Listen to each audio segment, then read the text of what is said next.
Hey there. Have you ever been forgotten or left out? Maybe there's been a time where you felt very overlooked. I know I felt that way.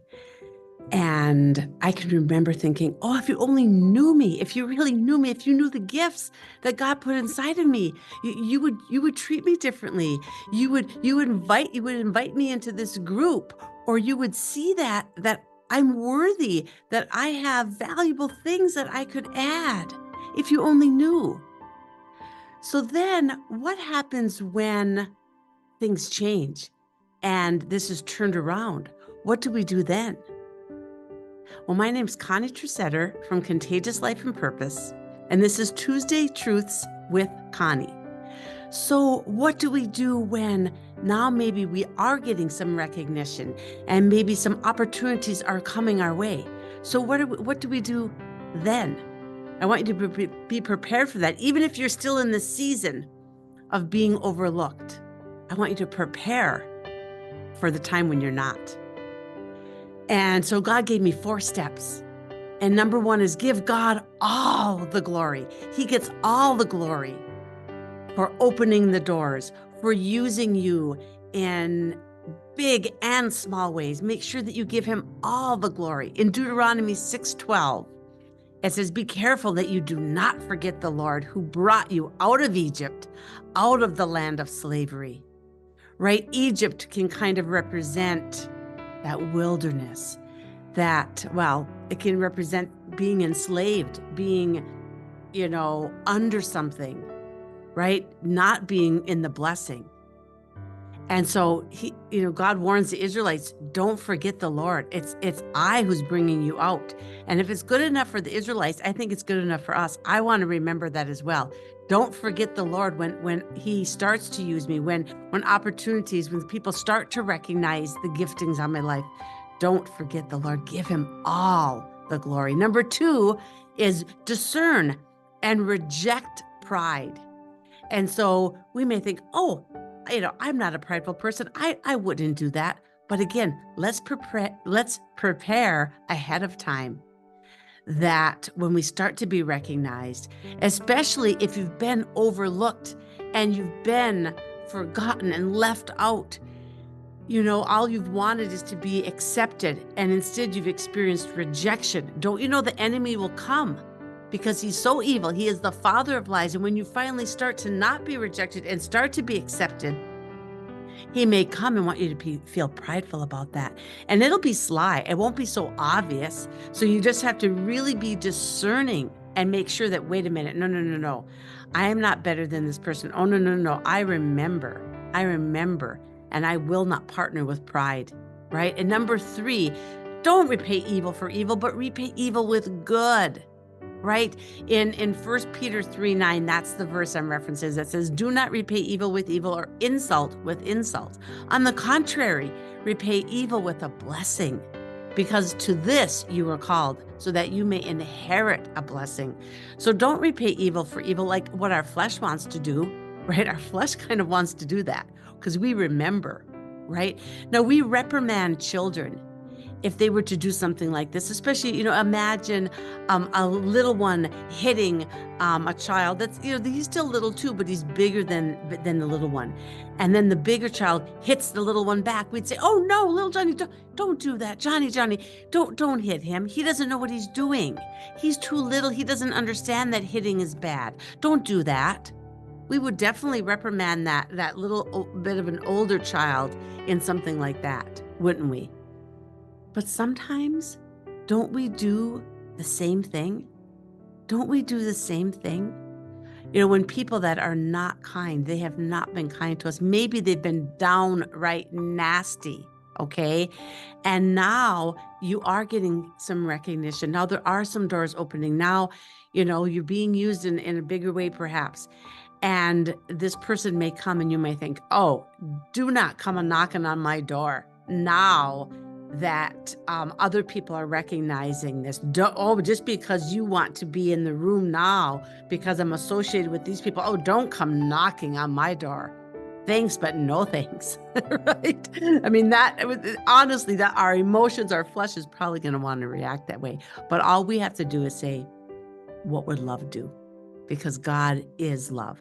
Jesus is the picture of love. We can, we used to have the saying, what would Jesus do? But what would love do? We can picture Jesus. What would he do in that situation?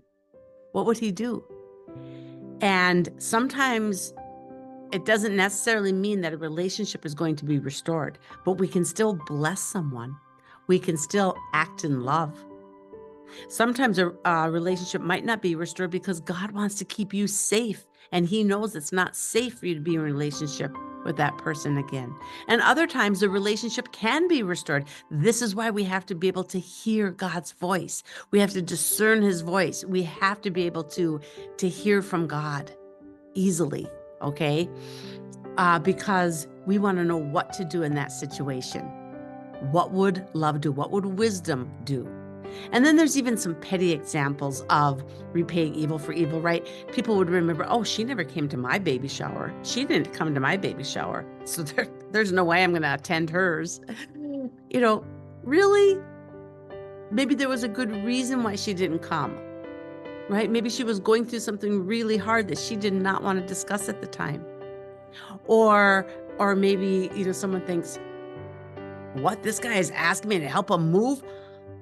When I asked a bunch of people, there was only one person that showed up. He never showed up to help me move, and now he's asking me to help him move. Are you kidding me?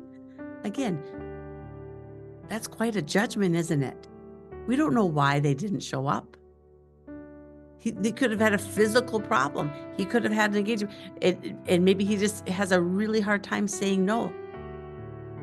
But again, what would love do? What would love do? And it has to be out of the right motive. I can remember years and years ago, sometimes making sure, I'm not going to repay evil with evil. Oh, this close friend forgot my birthday. This close friend, didn't do this or didn't do that. Oh, I'll make sure that I do it. I'll make sure I'll do it, and I'll do it big. I'll make them feel really special. But is that a pure motive? Was that a pure motive? Or was I just trying to make them feel guilty? It's ridiculous. We want to walk in love, but we want to make sure we've got the right motive right behind it. And so now back to this example and our steps. Don't repay evil for evil. Jesus is our example, isn't it? What did he do? What did he do? I say this often, but as he's hanging on the cross, he says, Father, forgive them, for they know not what they do. Wow. Father, forgive them, for they know not what they do. Little Johnny, don't hit back. Don't hit back. He doesn't understand. He's too little. He doesn't understand what he's doing. Now, I'm not making excuses for people. But I get to choose if I forgive or if I get bitter. I get to choose. And I want to choose to forgive. And I don't have to do it in my own strength. Proverbs 14:10 says, each heart knows its own bitterness, and no one else can share its joy. And in that same chapter of Proverbs 14:30, it says, a heart at peace gives life to the body, but envy rots the bones. Wow. And a lot of times, this is envy. Envy is behind a lot of this, isn't it? So one other thing we want to make sure, the last step 4, is that make sure that we don't overlook others and end up acting the same way that people treated us. Once we're in that position and everyone's coming to us and everyone's looking at us and, we're in that position of influence, let's make sure that we don't do the same thing and overlook people. This all goes together, doesn't it? Because pride would tempt us to do this. Again, if we don't discern, if we don't reject that pride, we could be in a position where we're going to overlook some people. So no, we're not going to do that. The 4 steps again, just to summarize: give God all the glory, give him all the glory, discern and reject pride, do not repay evil for evil, and never overlook others. Never overlook others. Just like you did not want to be overlooked. So I hope this blesses you. Wherever this finds you, I know there's some truth that you can apply. Blessings.